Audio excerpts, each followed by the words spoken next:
Hola, muy buenos días. Soy Magdalena Olea, periodista de El Líbero, y junto a Bettina Horst, directora ejecutiva de Libertad y Desarrollo, les damos la bienvenida a esta quinta y última sesión de conversaciones constitucionales, la recta final. ¿Está Bettina? ¿Cómo estás, Bettina? ¿Qué tal, Magdalena? Buenos Muy días a todos. Hoy día vamos a conversar sobre sistema político, régimen de gobierno y estructura del Congreso, para lo cual nos acompañan las convencionales constituyentes Marcela Cubillos y Constanza Tondhau, a quienes vamos a saludar. Ahí están, ¿cómo estás, Marcela y Constanza? Constanza, y creo que estás ahí. Hola, buenos días, ¿cómo Muy están? buenos días. Bien, les cuento cómo va a estar estructurado. En la primera parte, tanto Constanza como Marcela van a tener entre 10 a 15 minutos para exponer y luego vamos a dar paso a una breve ronda de preguntas. Bien, vamos a partir entonces con la exposición de Constanza. Constanza, adelante, tienes como decía, entre 10 a 15 minutos. Súper. Bueno, primero que todo agradecer la invitación. Estos espacios son fundamentales para poder seguir el debate constituyente, para tener la posibilidad de estar informados y de ver cuáles son los debates también que se están dando y poder, digamos, ir tomando posiciones o haciéndose las propias ideas respecto a estos temas. La discusión sobre el sistema político, yo diría, es una de las más relevantes porque tiene que ver con la forma en que se produce y se reproduce finalmente el poder.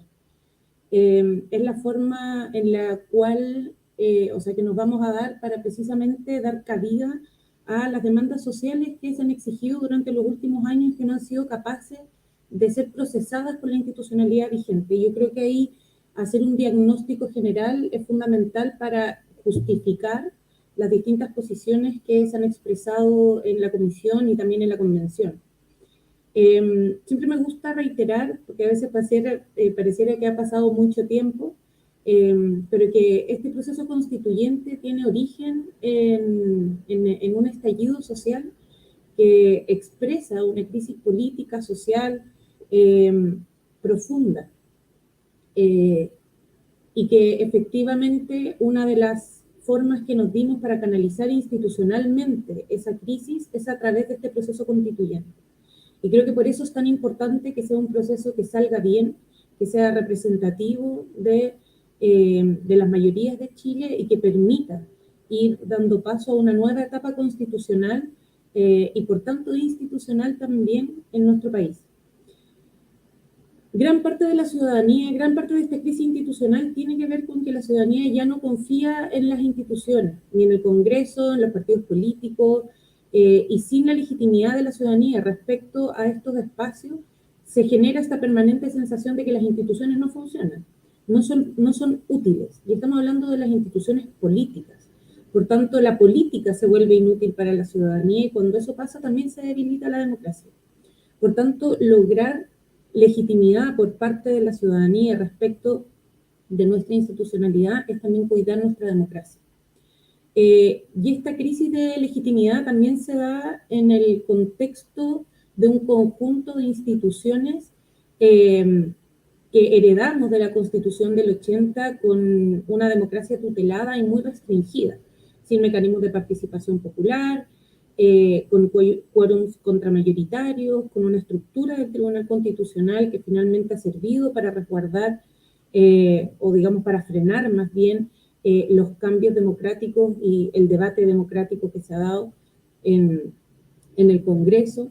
Y por tanto, para nosotras, avanzar en democracia es también responder a las demandas sociales y responder las demandas sociales requiere de ajustes a precisamente, como decía al principio, esta estructura de producción y reproducción del poder. Dicho eso, entonces, la propuesta que hemos trabajado entre distintos colectivos, que es el denominado acuerdo, que es lo que hasta ahora ha ido avanzando en las votaciones de la comisión, que ha ido avanzando en las comisiones del Pleno, en estas, digamos, 3 etapas que hemos dado de discusión, y que yo creo que son 3 etapas donde el debate ha ido madurando y ha ido efectivamente mejorando. Es una propuesta de un presidencialismo atenuado y un bicameralismo asimétrico en torno principalmente a las formas de distribuir la incidencia legislativa. Respecto al presidencialismo atenuado, es una propuesta que mantiene la tradición chilena en torno al presidencialismo, pero abandona sus aspectos más problemáticos. Y lo hace precisamente entregando o considerando mecanismos para balancear el sistema entre el presidente o presidenta y el Congreso por un lado, pero también para equilibrar el poder entre estos dos órganos con las entidades territoriales autónomas propias del Estado regional que también se está forjando a nivel constitucional. Y en este sentido, gran parte de las innovaciones que se intentan hacer a la estructura, digamos, principalmente del Poder Legislativo, buscan empoderar precisamente la agenda legislativa, construyendo condiciones también para un diálogo que sea cooperativo entre ambos poderes. Dentro de esas innovaciones tenemos, por ejemplo, las leyes de concurrencia presidencial necesaria. Son aquellas leyes, o son aquellas más bien materias de ley respecto de las cuales hasta ahora conocemos como de iniciativa exclusiva del presidente, que son un conjunto de materias que solo puede iniciar su legislación el presidente o presidenta, y aquí lo hemos cambiado como leyes de concurrencia presidencial necesaria. Es decir, permite a parlamentarios en estas materias resguardadas, en un listado específico, permite a los parlamentarios presentar proyectos de ley en este conjunto de materias para efectos de abrir el debate legislativo y de poder efectivamente legislar sin esperar necesariamente la iniciativa presidencial. Y esto se hace con un equilibrio también.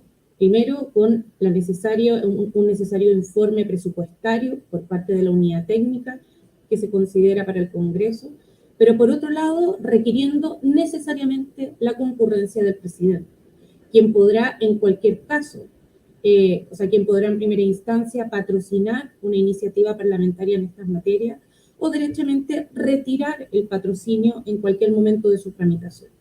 Y esto busca precisamente un equilibrio entre la democratización del debate que se da en un espacio de representación popular como es el Congreso, equilibrado también con la necesaria responsabilidad, sobre todo en materias que requieren gasto muchas veces y que por tanto es el presidente o presidenta quien tiene la última palabra. Esto permite, desde nuestra perspectiva, un diálogo mucho más horizontal respecto a este tema. Una segunda innovación, aunque quizás es una profesionalización o una profundización de lo que tenemos hoy día, por ejemplo, respecto de la Biblioteca del Congreso Nacional, tiene que ver con una unidad técnica dentro del Congreso que permita también hacer frente a las tradicionales asimetrías de información que existe entre el Ejecutivo y el Legislativo, específicamente, por ejemplo, en materias de debate presupuestario, y que busca además entregar mayor eficacia legislativa y mayor calidad de la legislación. Por tanto, una unidad técnica que se piensa con una secretaría legislativa que asesora en estas materias a nivel orgánico del Congreso, que hace seguimiento a materias legislativas para poder levantar alertas, recomendaciones respecto a algunas leyes que puedan no estar funcionando, que estén en desuso. Y una secretaría presupuestaria que contribuya a un debate responsable e informado del Congreso en la ley de presupuestos. Y finalmente, la innovación respecto a las urgencias de ley, donde si bien el control legislativo ha estado tradicionalmente solo en el presidente o presidenta de la República a través de la simple-urgencia, la sumurgencia y la discusión inmediata, también se va a permitir a nivel legal que se regulen urgencias por parte del Congreso de Diputados y Diputadas. De manera de tener también una responsabilidad compartida y no permitir solamente que sea la presidencia la que domine la agenda legislativa. Creemos que estos son mecanismos e instrumentos que permiten un mejor diálogo, una mejor cooperación entre ambos poderes, que es algo necesario sobre todo para efectos no solo de gobernabilidad, sino también de el necesario o la necesaria implementación de los programas de gobierno. Luego tenemos la estructura del Poder Legislativo, que hemos propuesto dos órganos, bicameralismo, un Congreso de Diputados y Diputadas y una Cámara de las Regiones que pretende responder también a la estructura del Estado regional, que tienen primero lógicas de representación distintas. El Congreso de Diputados y Diputadas responde a una, o buscará responder a una política, o sea, a una representación proporcional de la población, resguardando lo más posible el criterio de una persona, un voto, fundamental en un marco democrático, con las correcciones evidentemente que correspondan en un país tan centralizado como el nuestro.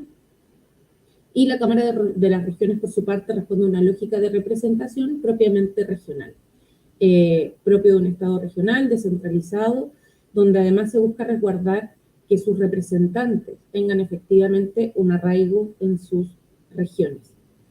Y otro aspecto que caracteriza la relación entre estos órganos, la diferencia entre ellos, tiene que ver con sus competencias. La Cámara Política, que es de representación proporcional, concentrará el peso del impulso legislativo a nivel nacional.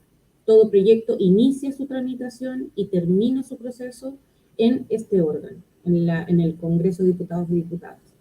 Eso sin perjuicio de las iniciativas legislativas que pueden venir tanto del presidente o presidenta, del Congreso de Diputados o Diputadas, de la Cámara de las Regiones también, y por cierto, a propósito de lo aprobado ayer en el Pleno de las iniciativas populares de ley.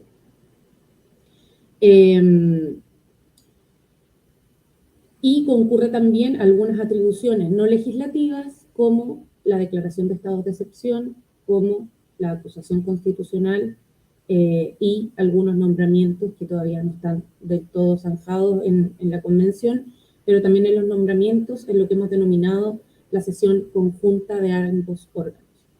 Y en materia de acusación constitucional, la propuesta es una acusación bicameral, donde acusa el Congreso de Diputados y Diputadas y donde resuelve la Cámara de las Regiones. Y finalmente se diferencian en la intensidad de la incidencia legislativa, donde a diferencia de la tramitación espejo que hoy día conocemos, la Cámara de las Regiones concurre diferenciadamente respecto de dos tipos de leyes, de lo que hemos denominado las leyes de acuerdo regional, que es un catálogo exhaustivo que, a propósito de las últimas conversaciones, quienes hemos construido esta propuesta, hemos ampliado sus facultades también respecto de las conocidas, y de otro tipo de leyes que podríamos denominar las leyes comunes, con la posibilidad de solicitar la revisión de estas otras materias en un plazo acotado que permita, digamos, mantener la eficiencia y los plazos acotados de tramitación. Y creemos que este bicameralismo asimétrico se justifica en 4 ideas. Permite concentrar el impulso y el encuentro político entre gobierno y legislativo en un solo espacio. Segundo, permite darle representación diferenciada a las regiones y, por tanto, un peso específico a la política de descentralización. Y eso sin afectar el principio de igualdad de una persona, un voto. Y permite también generar contrapeso y estabilidad en ciertas materias que serían las leyes de acuerdo regional, que son materias particularmente sensibles para la ciudadanía en su conjunto. Me va quedando, estoy ya pasando un poquito del tiempo, así que voy a pasar simplemente a una noción general de las policías, quizás, que otro de las materias que hemos propuesto, donde hemos propuesto la importancia de transitar principalmente de las policías actuales encargadas de la seguridad pública, de la seguridad del orden público, como queramos denominarlo, para pasar del tránsito de una policía militarizada a una policía no militarizada, que permita profesionalizar el trabajo, que permita hacer una revisión de las reglas especiales que hoy día cuenta Carabineros, que permita desmilitarizar la lógica de la seguridad ciudadana, de la seguridad pública, y que nos permita precisamente fortalecer su subordinación civil, que son aspectos fundamentales para profundizar nuestra democracia. Me quedo ahí para no alargarme mucho más y que después podamos ir respondiendo y compartiendo impresiones respecto a algunos asuntos más específicos. Bien. Muchas gracias, Constanza, por esa exposición entonces sobre las materias que han visto respecto al sistema político, ¿no? Ahora le damos el pase a Marcela Cubillos. Marcela, adelante. Muchas gracias. Bueno, también muchas gracias por la invitación a conversar con usted y también con Constanza, que ha explicado muy bien lo que es su propuesta y además mi reconocimiento, porque yo creo que ella ha liderado esta construcción del acuerdo que ellos lograron y han sido muy exitosos, porque efectivamente han conseguido los votos para esta propuesta, uniendo a gran parte de la izquierda en ella. A ver, lo primero que yo diría es que la pregunta primera es si era necesario cambiar por completo un sistema político o cambiar el régimen político al hacerse una nueva constitución. Y muchos procesos constituyentes en América Latina no cambiaron un régimen político. Argentina, Ecuador, Bolivia, Colombia, sus procesos constituyentes y quizás, claro, a la excepción puede haber sido Perú, que avanzó hacia un régimen político híbrido, pero con bastante inestabilidad. Entonces, primero nosotros partíamos desde la base de que se puede hacer un proceso constituyente, una nueva constitución, sin necesidad de reinventar el sistema político. Ahora, es cierto, ¿no es cierto?, que Constanza plantea que esto parte desde una crisis política, desde un estallido, desde una crisis, que es lo que genera este proceso constituyente. Pero a mi juicio, algunos de los aspectos que están atrás de esta crisis, de este estallido, no se solucionan con la propuesta de sistema político o la propuesta de constitución que ha ido avanzando. Porque en esa crisis, por lo menos, habían dos demandas que eran bien fundamentales. Una era de igualdad. Y al final, el texto que se ha ido aprobando, que ya hay más de 300 artículos, es un texto que no garantiza la igualdad más importante, que es la igualdad ante la ley, ¿no es cierto? Con todo el tema de los privilegios a pueblos originarios, que al final, con este concepto de plurinacionalidad, al final se están saltando las reglas democráticas para estar en todos los órganos del Estado, sean o no sean de representación popular. Entonces, esa demanda de igualdad queda bastante debilitada. Y la otra, esta demanda de mayor poder de los ciudadanos. Yo ahí tengo, creo que el sistema que ha ido avanzando genera más bien más poder para la política y menos poder para los ciudadanos. Es cierto que hay iniciativas y yo la respaldo. Nosotros, de hecho, cuando hicimos las primeras propuestas nuestras, la iniciativa popular de ley está entre también las propuestas nuestras. Podemos diferir en la manera de ingresarse, de los quórum, o sea, de los porcentajes de firma, etcétera, pero creo que sí es positivo y nos hemos abierto a esa incorporación. Ahora, en el resto, creo que al final lo que implica más poder del ciudadano ha ido quedando en entredicho y creo que hay más bien más poder para la política. Muchos órganos, más poder para estos órganos y menos poder para el ciudadano. De hecho, bueno, no hemos logrado que se nos aprueben también normas que nosotros queremos que el ciudadano se pueda empoderar para poder exigir del Estado siempre un buen servicio. Nos han dicho que son materias de ley, pero bueno, en la Constitución se han ido incorporando en estos 300 artículos una cantidad de materias que uno diría son mucho más materias de ley que esa y creo que también se ha perdido una oportunidad de empoderar al ciudadano para que pueda exigir un buen servicio del Estado. Ahora, ya se aprobó un cambio radical del sistema político y por lo tanto a esta altura es mejor comentar qué nos parece a nosotros este cambio.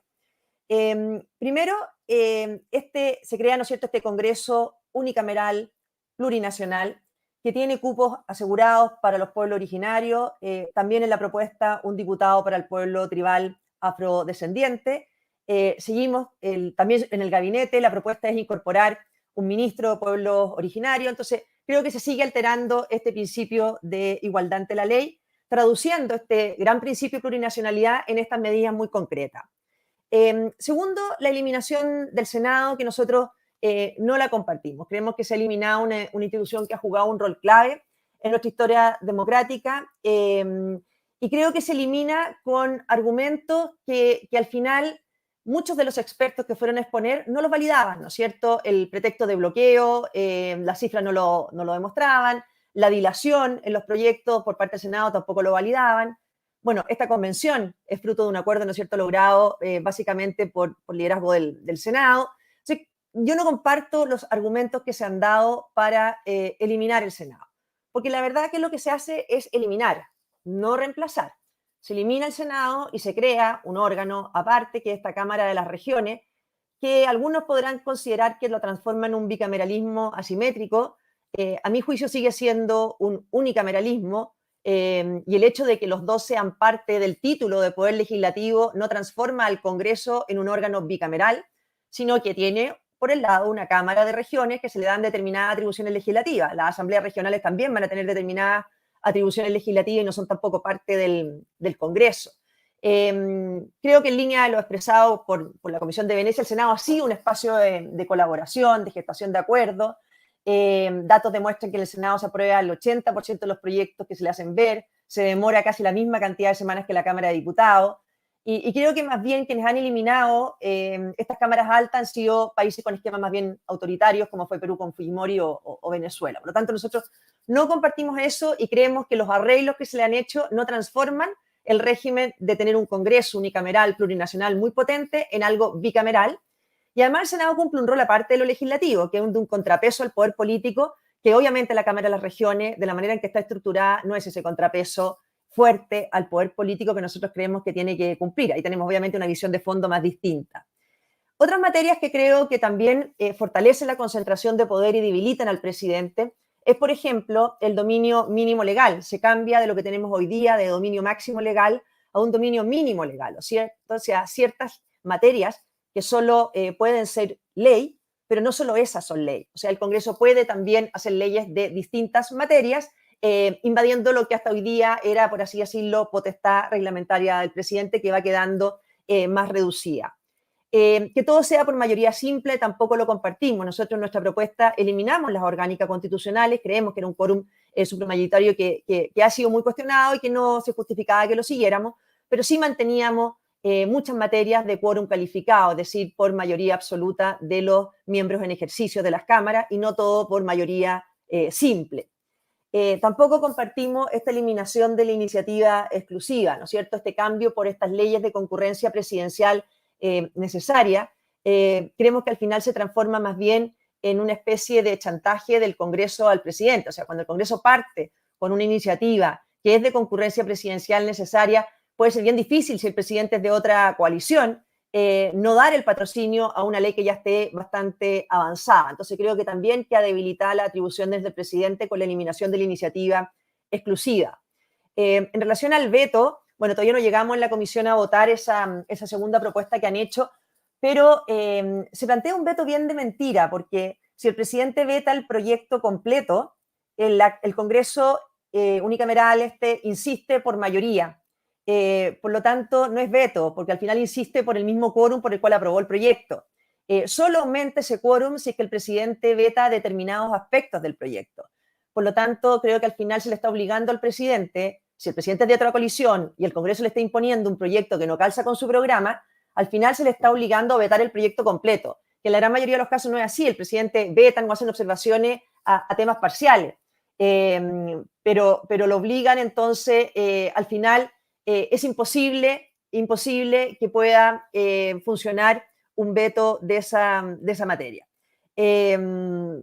Después, en relación a los nombramientos, bueno, está todavía por andar. Perdón, es al revés. O sea, cuando el presidente veta el proyecto completo, le insiste por mayoría, y si veta con determinadas observaciones, o al revés, no me acuerdo ya cómo es el tema, la Constanza puede explicar mejor, pero en un caso, en el fondo, solamente puede insistir por mayoría y en el otro solamente se le hace por quórum alto. Se le obliga a vetar el proyecto completo si quiere tener un quórum de insistencia más alto. Pero si veta observaciones, insiste por simple mayoría.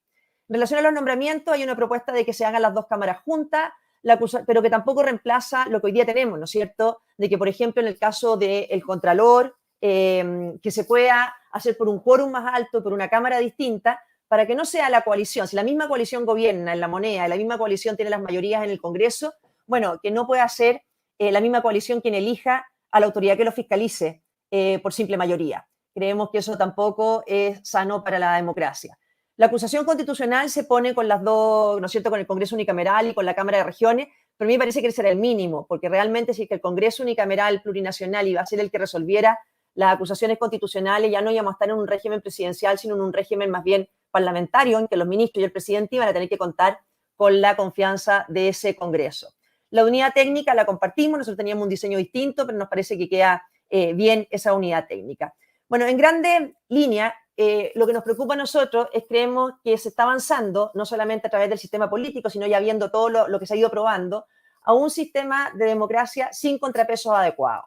sin Senado, sin un poder judicial con independencia real, sino más bien con un sistema de justicia con las limitaciones que tiene, sin un tribunal constitucional, sino una corte constitucional que habrá que ver cómo opera. Ahora, yo ahí comparto que el Tribunal Constitucional también en gran parte se ha suicidado, más bien. No es que creo que se han cometido muchos errores en sus nombramientos, etcétera. Con un banco central con débil autonomía. Hemos visto que se ha ido avanzando, no se vota en el Pleno, ¿no es cierto?, pero con esta posibilidad de institución de los consejeros, con todas las leyes aprobadas por mayoría simple, sin iniciativa exclusiva presidencial. Y nosotros creemos que la democracia se sustenta en equilibrios y contrapesos, y no en que la coalición que alcance la mayoría de este Congreso unicameral plurinacional pueda en el fondo por simple mayoría hacer lo que quiera. Creemos que con esto a una coalición le basta ganar quizás la primera vez y va a poder hacer cambios muy sustanciales. Yo siento de verdad que aquí aún le preguntan muchas veces quién gana con esta propuesta. Yo creo que en eso el Frente Amplio ha sido muy exitoso. Yo creo que ellos desde el minuto uno querían un Congreso unicameral muy fuerte y querían un presidente con potestades más atenuadas o más debilitadas. Yo creo que eso es lo que estamos teniendo hoy día, ¿no es cierto? Un presidente más débil con un Congreso unicameral que está concentrando todo el poder. Quedo hasta acá también para después con las preguntas ir profundizando. Súper, muchas gracias Marcela, muchas gracias a ambas por su exposición, por sus inquietudes, por su mirada sobre lo que ha sido este proceso, digamos. Ahora vamos a dar inicio a la ronda de preguntas, como bien decía Marcela, y le voy a dar la palabra a Bettina Horst para que comience con las preguntas. Bettina. Sí, muchas gracias Magdalena, Marcela, Constanza, gracias por el tiempo y la exposición.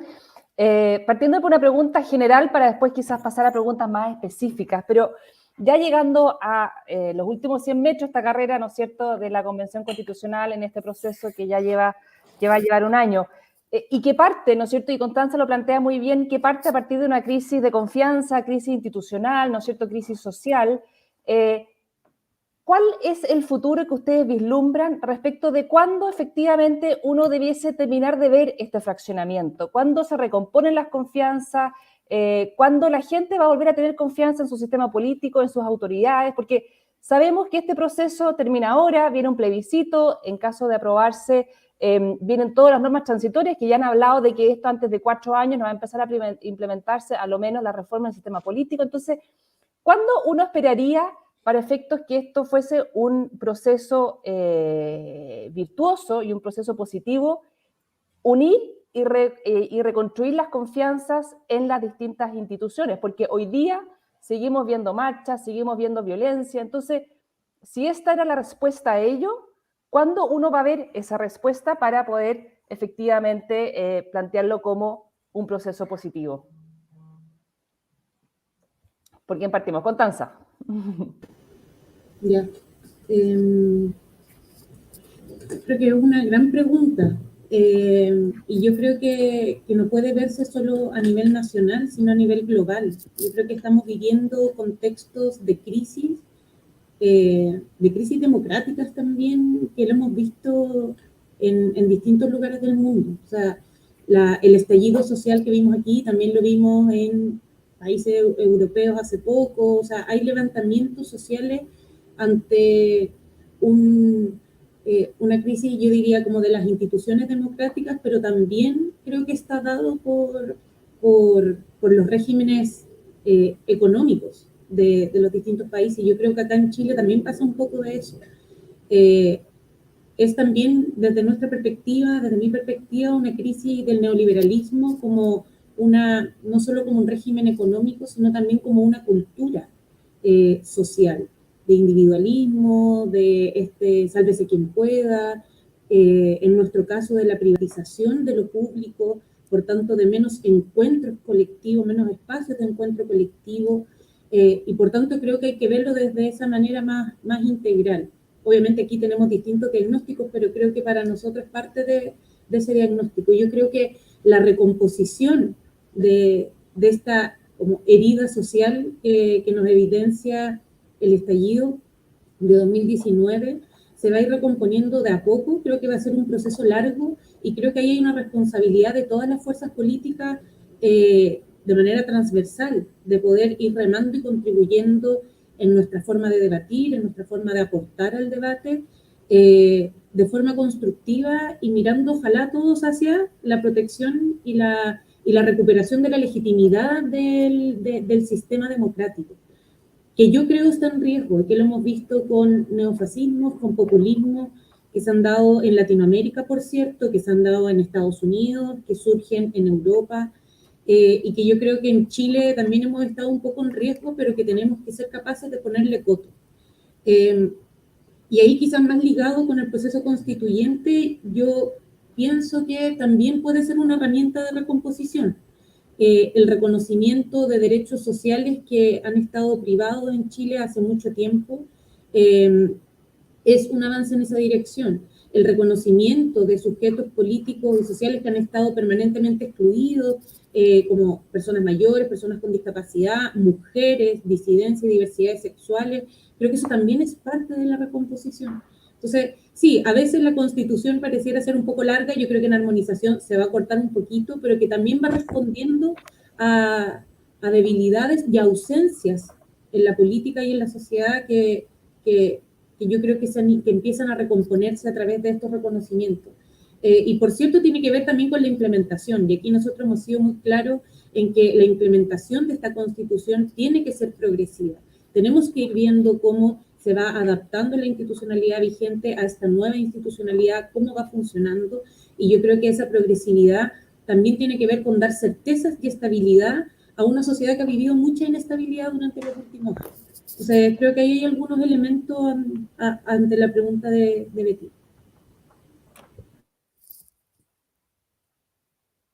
No sé, Marcela, Marcela. si quieres agregar o si no...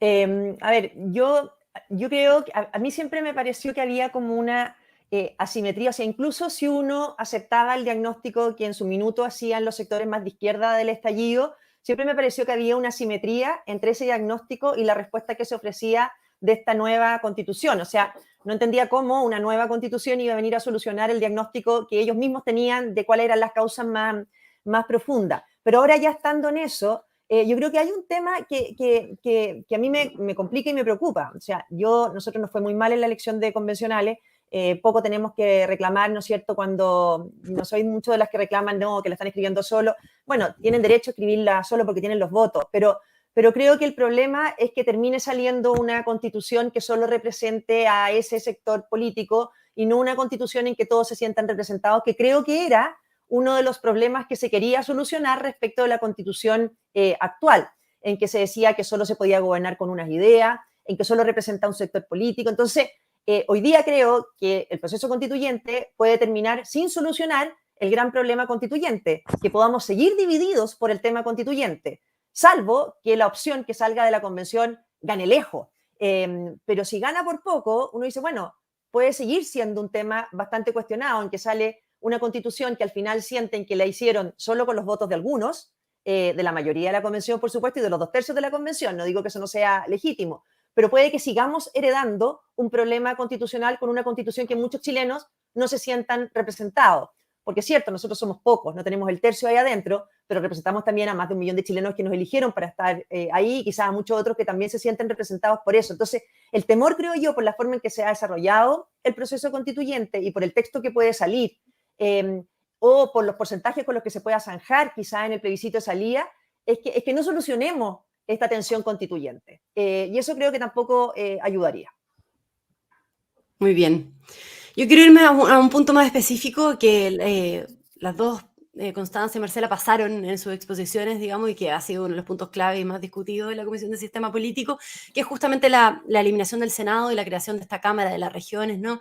Se ha hablado mucho sobre las atribuciones, bueno, ayer vimos lo que se aprobó en esa materia, y sobre el poder real que va a tener esta Cámara de las Regiones después de que se aprobara este ítem ayer. Quiero preguntarles ahí cómo lo ven, y bueno, Marcela, tú decías que finalmente, a tu juicio, esto termina siendo un congreso unicameral en la práctica. Pero, ¿cuál es el peso que va a tener realmente en el debate legislativo? Y si se consagra realmente al final el unicameralismo. Y el tema de los contrapesos que, Marcela, tú planteabas también, de que finalmente se termina consolidando un sistema democrático sin contrapesos. ¿Qué pasa ahí? ¿Qué pasa, por ejemplo, si el presidente que se elija es de un determinado color político y eso coincide con el color político que predomina en la Cámara de Diputados?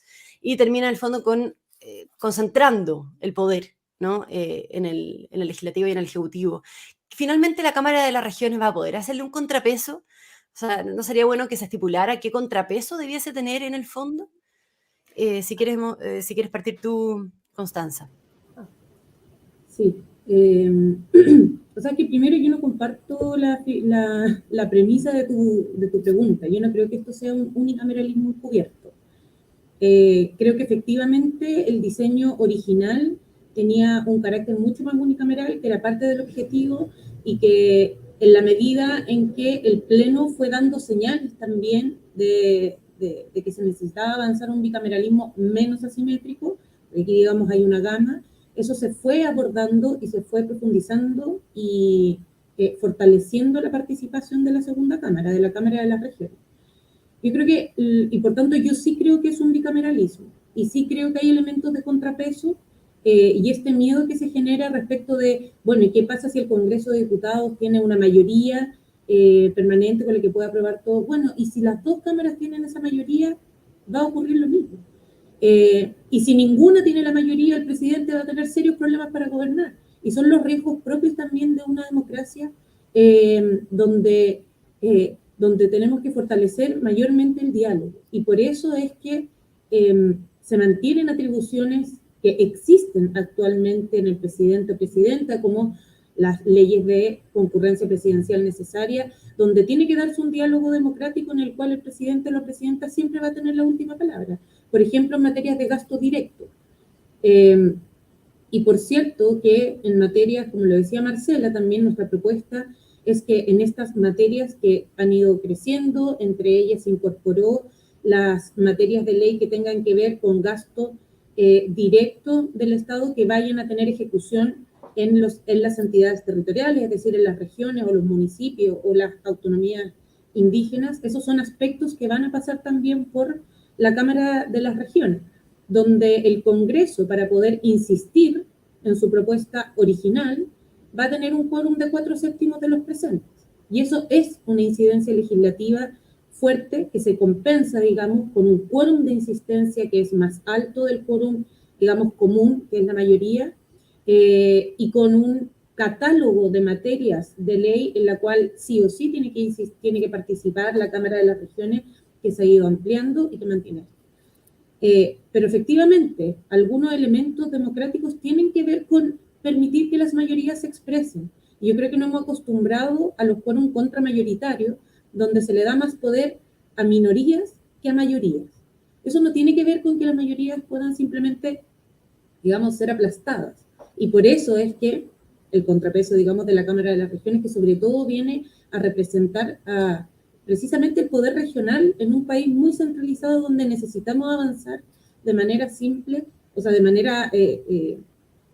manera sustantiva en descentralización. Y me parece importante, esto no es contra el Senado, es contra el diseño de dos cámaras espejo, y es la idea de tener una segunda cámara que en materia de revisión tenga algún sentido de representación que no sea el actual. Y yo diría que la representación actual del Senado está mucho más dada porque se exige un número mayor de edad para poder participar, y por su permanencia en el tiempo, es decir, como una especie de madurez. Y creo que esta Cámara Espejo lo que ha generado también es un desincentivo a la calidad legislativa, porque el Congreso de Diputados y Diputados, la Cámara de Diputados y Diputados hoy día, sabe que hay una segunda Cámara que va a arreglar los proyectos. Bueno, este diseño obliga a una mejor calidad legislativa y lo fortalece también con esta unidad técnica que hablaba. Por tanto, yo creo que acá la preocupación de los contrapesos y equilibrios no es solo de un sector, es parte del debate que estamos dando. Y aquí pueden haber distintas versiones. Yo leo las críticas que surgen, por ejemplo, de los cientistas políticos, y las mismas críticas fuertes sirven para, digamos, para visiones que son contradictorias, como lo que decía. ¿Qué pasa si es que hay una mayoría aplastante que es del presidente y avanza, digamos, en un programa? ¿Y qué pasa si es que no permitimos que se construyan mayorías, sino que permitimos mayor fragmentación y por tanto tenemos imposibilidad de que los gobiernos puedan implementar sus programas? Que eso también es una forma de debilitar al Ejecutivo. Entonces creo que esos equilibrios también hay que lograrlo, y yo creo que esta es una propuesta que avanza en esa dirección. Marcela. Sí, yo creo que aquí tenemos una diferencia que se ha dado de fondo y lo transparente. Nosotros sí creemos en la necesidad de que exista una cámara revisora, 100% revisora. Y en general, en la propuesta que han construido Constanza y sus colectivos, se han preocupado mucho de decir que esto no es una cámara revisora. Por eso yo creo que tenemos una diferencia de fondo. A mí me gusta la existencia de una cámara revisora en todas las materias.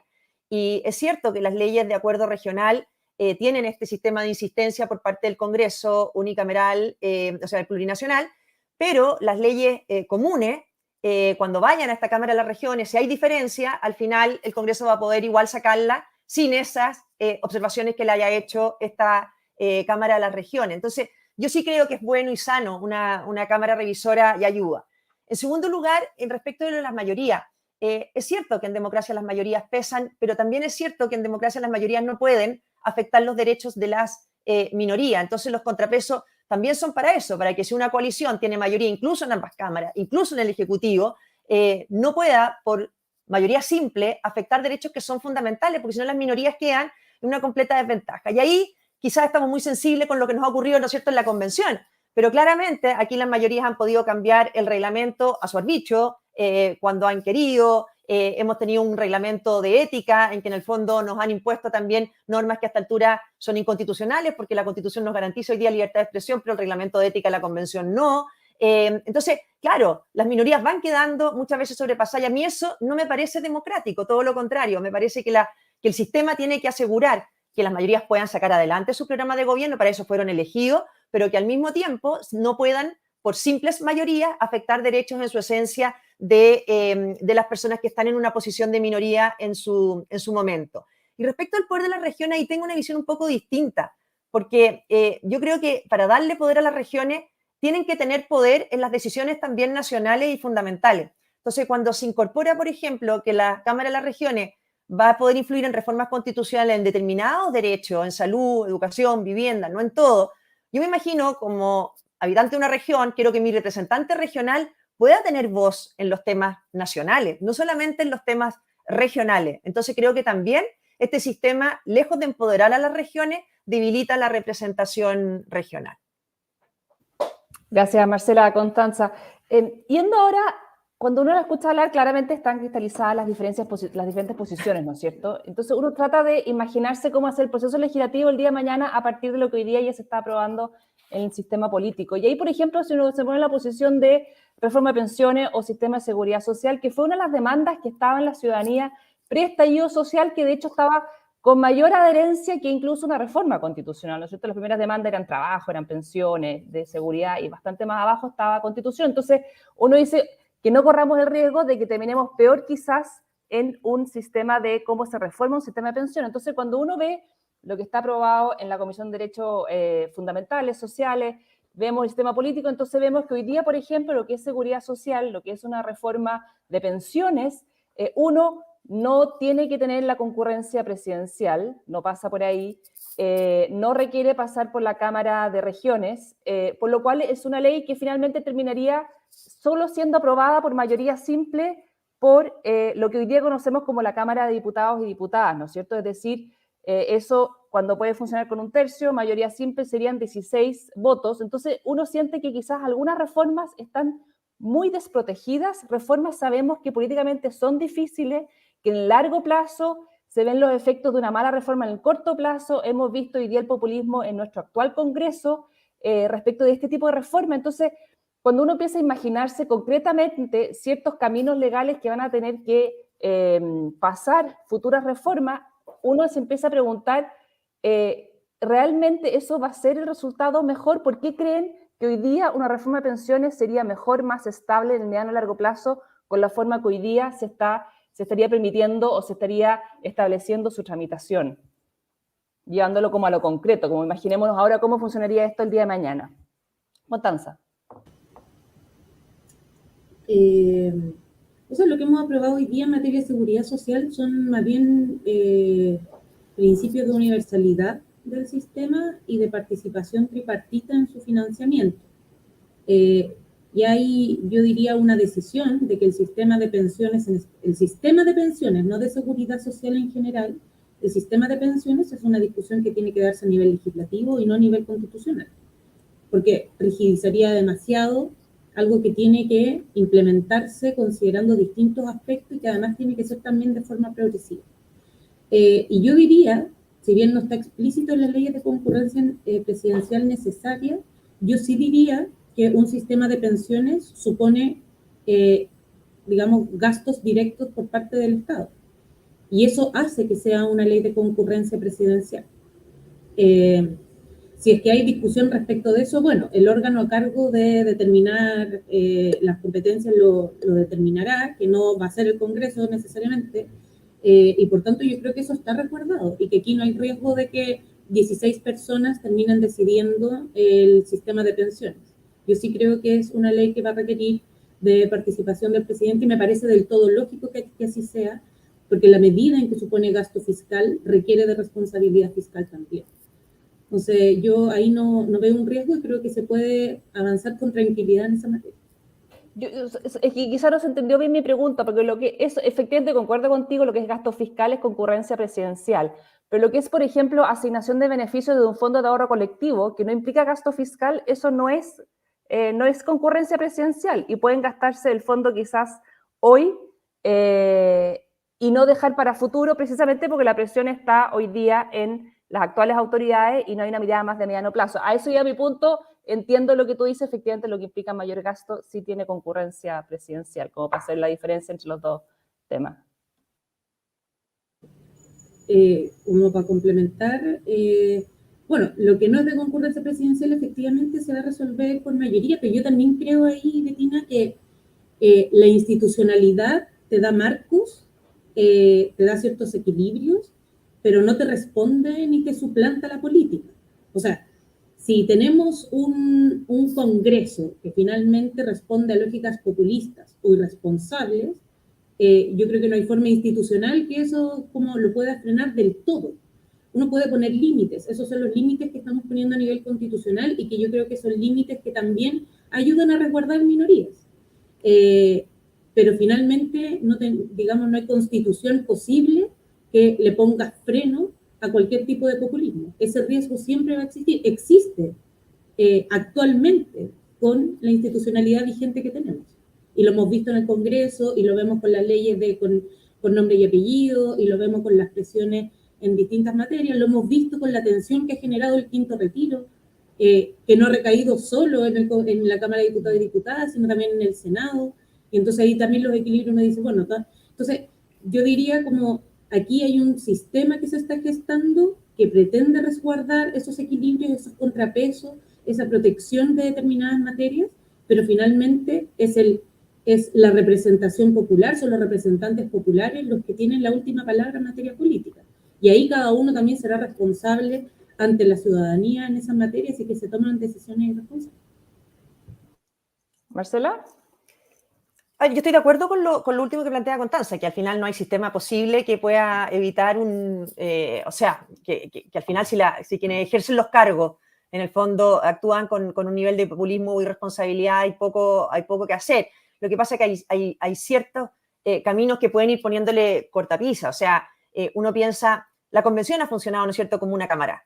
¿Y qué hubiera pasado si hubiera habido cámaras revisoras? ¿No es cierto? Uno cuando le decían, el Pleno va a cambiarlo, claro, uno decía, pero ¿por qué tanto? Si al final son los mismos convencionales los que están votando en las comisiones y los que están votando en el Pleno. Entonces, a mí, por eso yo digo que ahí tenemos una diferencia de fondo. A mí me gustan las cámaras revisoras, lo digo transparentemente, porque creo que dan otra mirada, además como se elige hoy día, ¿no es cierto?, el Senado por otros periodos, en otros tiempos, etcétera, con otra perspectiva de tiempo, no tienen sus cargos cada 4 años con cargos electorales, por lo tanto pueden tener una mirada que a lo mejor no responde a lo popular del minuto.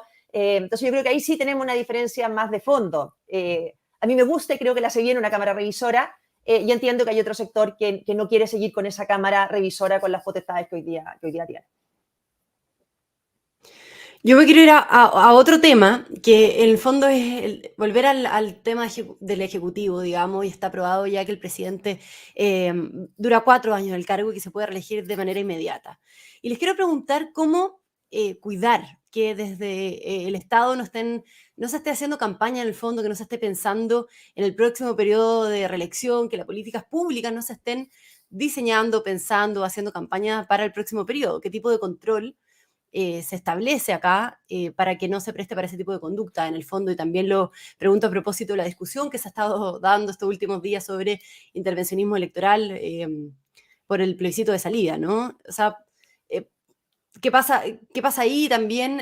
¿Por qué no se extiende o no se extendió el plazo a 6 años, por ejemplo, en presidente, digamos, como ya eso había sucedido acá en Chile, digamos? Constanza. Perdón, no te entendí bien la pregunta. ¿Es respecto a la extensión de los periodos? No, el presidente dura 4 años en el cargo y se puede reelegir de manera inmediata. Pero yo pregunto, ¿qué pasa ahí? ¿Qué tipo de control hay para que en el fondo desde el Ejecutivo no se esté haciendo campaña pensando en un próximo periodo de reelección, en el fondo? ¿Qué tipo de control hay para que no pase eso, para que no se preste para ese tipo de conductas, digamos? Eh, a ver, yo creo que, de nuevo, yo creo que acá, primero, uno de los contrapesos que tiene el presidente es el Congreso. Un Congreso que no necesariamente, o sea, el Congreso de Diputados y Diputadas y la Cámara de las Regiones son parte de los contrapesos que tiene el Ejecutivo. Ahora, el programa de gobierno se mide a lo largo del periodo en el cual se ejecutan, del periodo presidencial. Y yo creo que ahí yo no le tendría temor a la posibilidad de la reelección. O sea, la reelección está pensada precisamente ante un sistema como el que tenemos hoy día, donde tenemos un primer año en general de instalación de los gobiernos, donde se demoran de hecho, y lo hemos visto en los gobiernos anteriores, incluso en el propio gobierno anterior, un poquito en este también, al menos hasta ahora. Hay una dificultad también de nombrar la cantidad de cargos de confianza que significa. Entonces tenemos un primer año de instalación y después tenemos un último año que en general es de cierre. Y que en general el Congreso también empieza toda la dinámica de las campañas. Por tanto, hay 2 años concretos donde se pueden en general ejecutar los programas de gobierno. Esta reelección lo que permite es la posibilidad de proyectar el ejercicio de esos programas con una sola reelección y nunca más en la vida. Es decir, nunca más. Y creo que eso también es importante decirlo ante los riesgos, o sea, ante los temores que han surgido respecto a la posibilidad de extender infinitamente los periodos y los autoritarismos. Y yo en eso no veo un problema mayor. Y creo que finalmente, de nuevo, los programas de gobierno para ejecutarse requieren principalmente del apoyo del Congreso de Diputados y Diputadas, y ahí también hay un contrapeso que hacer. Claro, yo me refiero en el fondo a que se utilicen recursos públicos, por ejemplo, para hacer campañas para el próximo periodo, ya que es reelección inmediata, o No, pero a eso cuentas está, o sea, institucionales. eso está regulado en todo el ítem que tenemos en materia de transparencia y probidad. Y en eso ¿Ya? hemos sido, y yo creo que ahí hemos tenido hartas coincidencias de forma transversal en ir subiendo los estándares. De hecho, creo que son las normas que se aprobaron, que se han ido aprobando con mayorías altas y donde hemos tenido fuertes coincidencias y de hecho hemos tomado ideas de todos lados porque en eso no tenemos diferencia. Entonces, pensar que se van a usar recursos públicos para hacer campañas, eso sería fuertemente sancionado porque sería además una infracción a la legislación. Y por otro lado está el rol de Contraloría. Y el rol de Contraloría yo creo que hasta ahora es impecable y yo creo que eso tiene que mantenerse también a nivel constitucional para el futuro. Ya. Marcela, ¿cómo lo ves tú? Sí, yo estoy de acuerdo con el periodo de 4 años y con reelección inmediata. De hecho, lo votamos a favor nosotros ese aspecto. O sea, ha sido propuesta también nuestra. A mí me gusta, yo sé que hay muchas diferencias en el sector que represento, pero a mí me gusta la reelección, me gusta que los presidentes puedan tener una perspectiva a largo plazo para sacar adelante su programa. Yo donde sí tengo un tema puntual es precisamente en la designación del Contralor. Yo creo que aquí la Contraloría cumple un rol fundamental. Entonces, si quien tiene la mayoría simple va a elegir el Contralor, a mí no me parece adecuado. Te fijas, aun cuando lo pongas en conjunto la Cámara de las Regiones con el Congreso de Diputados, o sea, si una coalición tiene mayoría para elegir al presidente y además tiene la mayoría simple en las dos y que pueda elegir por mayoría simple quien lo fiscalice, ahí sí que se debilita.